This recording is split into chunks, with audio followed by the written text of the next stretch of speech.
Okay, yesterday we looked at two chords. Now we're going to look at two secants. And secants start on one edge of the circle and go outside the circle, like that. Like AP is a secant, and EP is also a secant, and they both meet at point P. I drew in these auxiliary lines to help create, again, similar triangles. We're going to do pretty much the same thing we did last time. So if you look at angle A is congruent to what angle? Well, angle A intercepts arc BD. It's an inscribed angle that intercepts arc BD. The other inscribed angle that intercepts the same arc is angle E. So those have to be congruent to each other because they intercept the same arc. Now, if we look at these triangles, we look at ADP, that triangle right there, and the overlapping triangle EBP right there. Those triangles also share angle E, or angle P rather. So by the reflexive property, that angle is congruent, which then of course means the two triangles are similar to one another. So from that, what it means is that, for example, in triangle ADP, DP is the side of that, and that corresponds in the other triangle with side BP.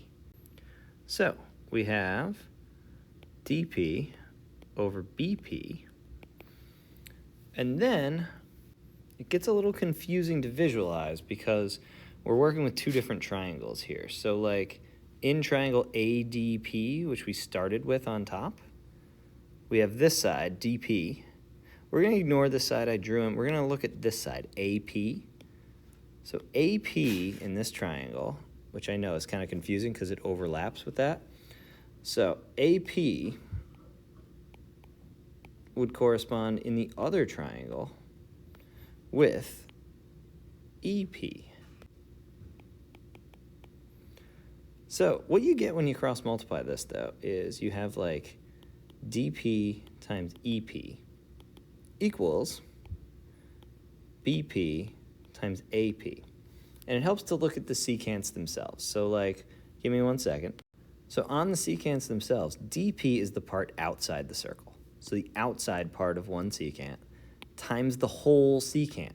So the outside times the whole, DP times EP, equals BP, the outside, times AP, the whole secant. So it's outside times the whole secant equals the outside part times the whole secant. See, I told you, I just said it. It's right there. That's the one. So I put the letters backwards. They did P first. It's fine. So outside part times the whole secant equals the outside part times the whole secant of the other one. So let's put some fake numbers here. So in this example, we have 4, 8, 3, and a big X.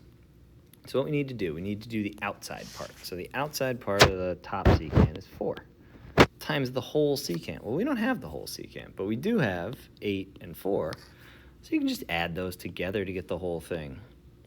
So the whole thing here is 12. So 4 times 12 equals the outside part of the other secant, 3, times the whole secant, X. Well, 4 times 12 is 48. Equals 3x, divide by 3, and x equals 16. Now, sometimes they'll ask you to find what is this right here. I would go through the same exact process and find the long side first. So if this is 16, you would then know, of course, 16 minus 3, this is 13.